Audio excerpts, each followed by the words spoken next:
It is February 5th, 2025, and today we're going to talk about how to uncover and unpack tail enders.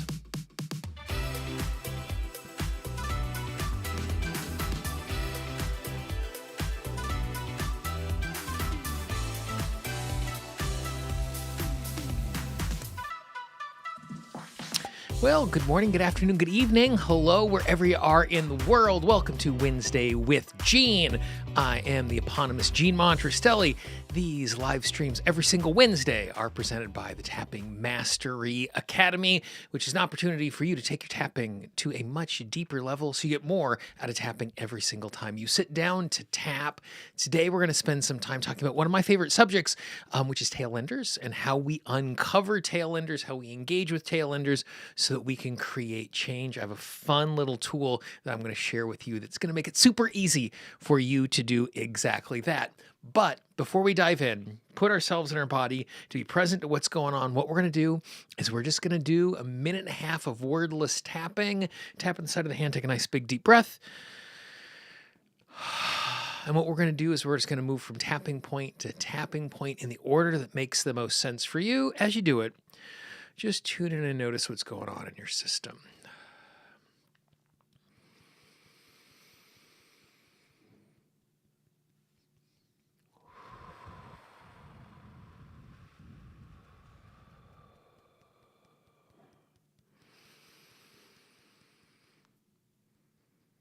And again, as you're working your way through this, if something comes up, jot it down. Or you can just be present as you move from point to point.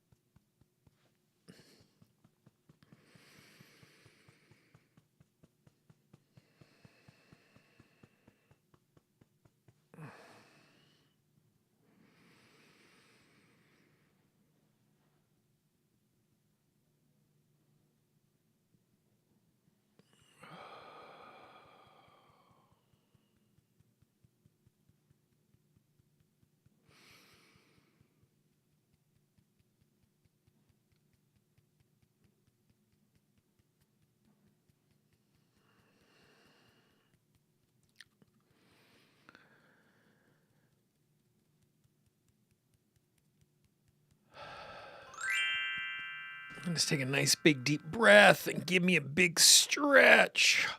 Oh, and just feel your way into your body. Something I'd encourage you to do right now. Go to your phone, go to your watch, go to your calendar, whatever you're doing. 3 hours from now, set a little timer. And all I want you to do is just put wordless tapping. When the timer goes off, do it for 1 minute and just do a little wordless tapping. Whatever is going on 3 or 4 hours from now, it's going to make a huge difference in your day. So today what we're going to do is we are going to talk about tail enders and the tail ender grid, which is a really simple approach that I use to unearth and unpack tail enders. Now, before we dive into that, we need to define our terms and talk about what is going on. So a tail ender is the thing that your subconscious mind sticks onto the tail end of whatever you are saying. And so the thing that's important to recognize is the fact that our subconscious will not abide anything that it does not think is true. It will not abide anything that it doesn't think is valid. And so it wants to speak up. And the reason it does this is it speaks up to keep us safe. So if the subconscious mind thinks that it is dangerous for us to take an action, or if it thinks it is a waste of time for us to take an action, or if it thinks we're not going to be successful at that action, it will speak up. But it's not just a matter of it speaking up. It also creates the resistance that prevents us from taking action. Because if it wasn't for resistance to change, the change already would have happened. Oftentimes we're in a circumstance where we know what to do. We know how to do it. We have the resources to do it. We have the time to do it. We know why we want to do something. And when all of those things are in place and we are not taking action, what that means is there is a subconscious resistance to us taking action. And tapping is a super, super powerful tool for us to create and for us to transform those tail enders. So an example of it is I say, I am going to grow my business. And my subconscious mind goes, no, you're not. You'll fail before you're going to fail again. And so if I am in a situation where my subconscious mind doesn't think I'm going to be successful at something, it is going to become masterful and creative in finding ways of holding me back so I don't do something that is dangerous, or I'm going to do something that I'm going to fail at. And that's the reason why uncovering these tail enders is something that is super, super, super important for us to do.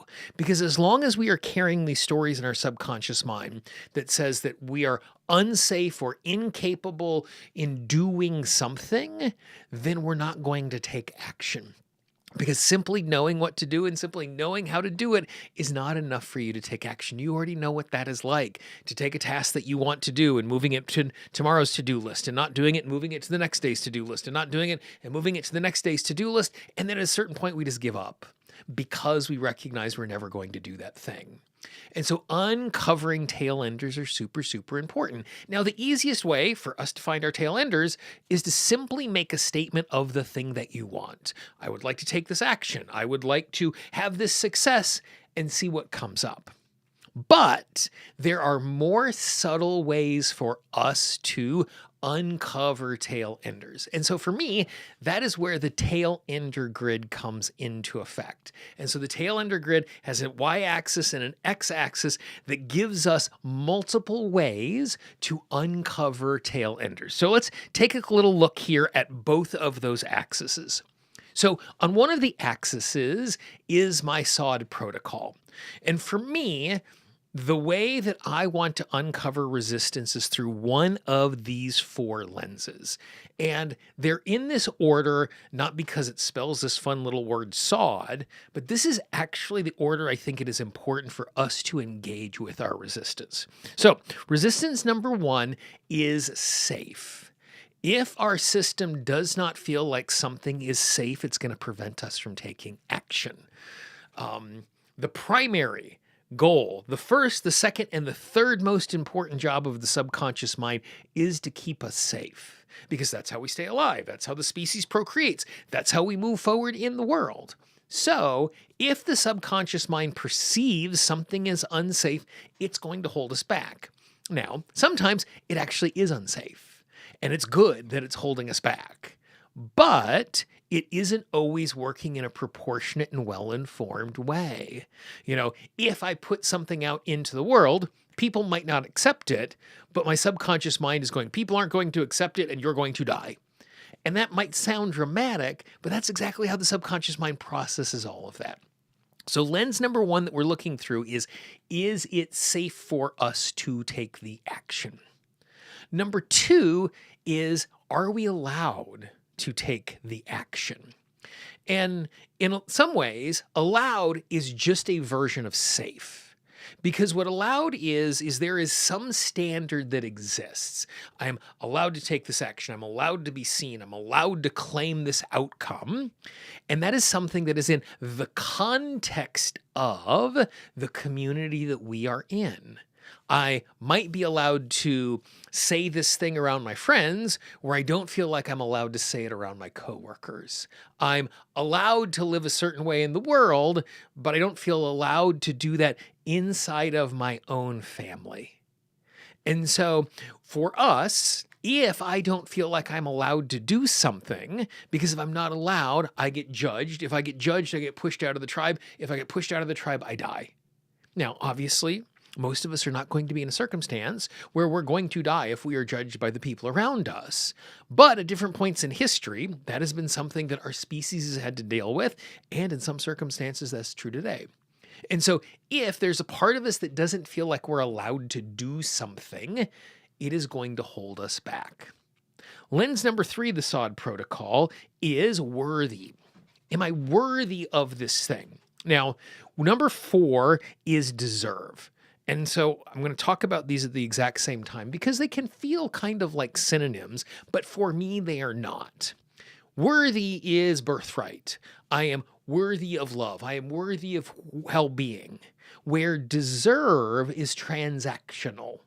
I worked, therefore I deserve to be paid. Now, the reason why I have these separated out is sometimes we can feel worthy, but we don't feel deserving. Or sometimes we feel deserving and we don't feel worthy. So for example, I am worthy of success because I am a human that is made in that way, but I might not feel like I deserve success because I've squandered opportunity in the past. I might not feel worthy of attention, but I deserve the attention because of the work that I have done. Now, you don't have to define worthy and deserve in the exact same way I do here, but for me, that has become a useful distinction. And so oftentimes when I'm using safe, allowed, worthy, and deserved, the way I'm going to do that to uncover a tail ender is, let's say I'm going to take the action of reaching out to a friend for some help. And what I would do is I would go, it's not safe for me to reach out to my friend for help because I'm not allowed to reach out to my friend because, and I pay attention to the things that are come bubbling up. But in this case, what we're going to do is we're actually going to create a second axis that we're going to look on. So the second axis that we're going to look on is the context of the action that we're going to be taking. And so for me, there are 4 contexts that we can look at as we are thinking about this. So context number 1, so think of an action. So again, let's say I'm going to reach out to a friend for help.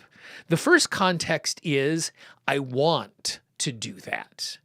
And oftentimes simply wanting something will create some resistance. I can't want to reach out to my friend because. So again, that's another way of surfacing these things. So context number 1 is wanting it. Context number 2 is actually doing it. Because we can be in a circumstance where I feel comfortable wanting the thing, but I don't feel comfortable doing the thing. So it becomes a second context. And I can have limiting beliefs around the want part, and I can have limiting beliefs around the do part. And so it's important that I'm uncovering as many as possible. Context number 3 is being seen doing the thing. Because I might feel safe doing the thing, but I don't feel safe with the people in my life knowing that I'm doing that particular thing. So I can resist wanting it. I can resist doing it. I can resist being seen doing it. Context number 4 is maintaining it. Because we might be in a circumstance where we're comfortable taking the action, but maybe we are not comfortable maintaining the action over time, or we don't feel comfortable maintaining the success over a period of time. So now we are in this circumstance where what we have is we have the y-axis of safe, allowed, worthy, and deserved. We have the x-axis of the context of want, do, seen, and maintain. And so now all of a sudden, I have 16 different lenses to look through to uncover limiting beliefs and tail enders.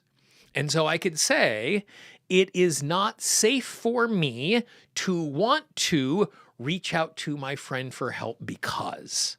So what we're doing is, so there's 3 parts to our little phrase. Part 1 is the sod, it's not safe for me. Part 2 is the context want. Part 3 is the action I am taking. So I could go, it is not safe for me to want to reach out to my friend for help because. And then what I'm going to do is I'm just going to sit there and I'm going to let the tail enders bubble up and I'm going to write them down. I'm going to write them down and I'm going to write them down. Then I can move to the next little grid. It's not safe for me to reach out to my friend for help because. See what comes up. Then I can do the third one. It is not safe for me to be seen reaching out to my friend for help because. It is not safe for me to continually and maintain reaching out to my friend for help because. Now, not every single one of these is going to work and generate something for us, but you can see we now have 16 lenses to look through in order for us to uncover and to unpack the tail enders that exist. And so it becomes a really simple thing for you to do.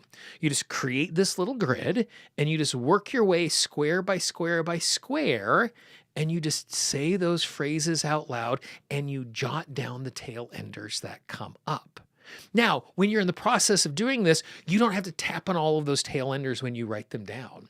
You could even be in a circumstance where you are just sitting down and you're going to spend 15 minutes using this grid to just uncover the tail enders, and you're not going to do any tapping on the tail enders in this particular session.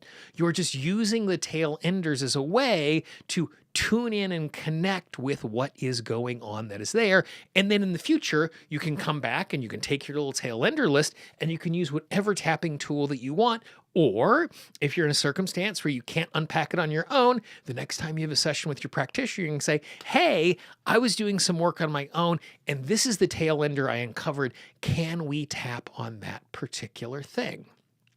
The other thing that you might consider doing when you're doing something like this is do like we did at the beginning, where you take 90 seconds and you do some wordless tapping just to put yourself in the moment as you are engaging with this. Then you go through the process and you fill it out and you fill it out and you fill it out. And so that is my tail ender grid. And the reason why I think this is such an important and valuable thing for us to do is, and this is actually like something that has been really on my heart, at the front of my mind. I was having, in December, a friend of mine was visiting in town right before Christmas, who was bringing his teenage daughter to New York to see some Broadway shows as they were heading into their Christmas break. And I was having breakfast with him and I was catching up with him and we were just talking about the new year and projects that we were working on and things like that. And I just said, I've come to the realization there is exactly one thing in the way of me having the things that I want in my life and my business right now. And that is me, and that is my resistance, and that is my unwillingness or inability to take the actions I need to take. You know, as I am sitting here on my desk, it's on the floor, it's just out of sight, and I won't show it to you, but I have a list of all the things that I need to be doing. You know, I've gotten back to Africa, I'm going through, and I'm getting ready to hit the ground running and what is going on. And just because I know what to do doesn't mean I'm going to be doing it. And so by going through a process like this, where we are looking at our little grid and we're unpacking as many tail ender as possible, the easier it's going to be for us to take action. And the beautiful thing is that as we work our way through this grid, sometimes we're going to be in a circumstance where as we clear one limiting belief, as we clear one tail ender, it's going to clear a whole bunch more tail enders as we are engaging with all of that. And so that is the tail ender grid. That is a really super, super, super simple process for you to unpack and uncover all of these things. So before we take off, I just want to show you a couple of things here real quick. Number one, we are doing an absolutely amazing training on Saturday. I would love for you to join us. Basically what is going to happen is I'm going to take all of the lessons that I learned in East Africa, and I'm going to teach you the 10 lessons that I took away from that you can put into your tapping right now. It was called the mystery training because I had no idea what was going to be in the training until I started the plane ride back from Africa and I actually rode that training. I want you to join us. Number two, I've actually created a little guide for you explaining all of the details of the tail ender grid, as well as a little grid that you can print out. If you go to tappingqna.com/grid, it will take you to the tail ender grid. And as I put that on the screen right now, the link might not work this exact moment. Give me 2 minutes when we're done. I'll make sure that that grid, that link works for you. I got everything set up, but I don't know if I might have skipped one step. I just realized as we were going live. So in a few moments, if you go to tappingqna.com/grid, and in a few minutes down below in the description of the episode, you'll be able to click on that and unload it. The last thing is we are going to be back here next week on February 12th at 11 a.m. Eastern time, and we're going to do lots and lots and lots of tapping on clearing resistance by tapping on the insights that we have been uncovering over the course of the first number of episodes. So I really hope you spend some time diving in and thinking about tail enders in this way. For me, I've mentioned this before, but for an entire calendar year, I carried around a little pink eraser in my right pocket. And the reason why I carried the little pink eraser around in my right pocket is every single time I reached into my pocket to grab my keys, I touched this. And it was a reminder that my only work is to let go of the things that no longer serve me. And so if you take a few moments, uncover these tail enders, spend a little time clearing them, it is going to make it so much easier for you to tap on that. If you got any questions about this, all you need to do is drop a note to support@tappingqa.com. Again, in about 10 minutes, do me a favor, go to tappingqa.com/grid. And when you do that, you'll be able to download a little guide that will walk you through everything that we did, a grid that you can print out so you can work your way through all of that. Awesomeness. We are here every single Wednesday at 11 a.m. Eastern time, doing a little tapping. Next week, we're going to do so much time on tapping on insights next week. I can't wait to see you in that particular way. If you're watching this after the fact, if you look on the screen right now, you will see a link to all of the past lives that we have done. I look forward to talking with you and tapping with you again next week. Have a great day, y'all. Bye-bye.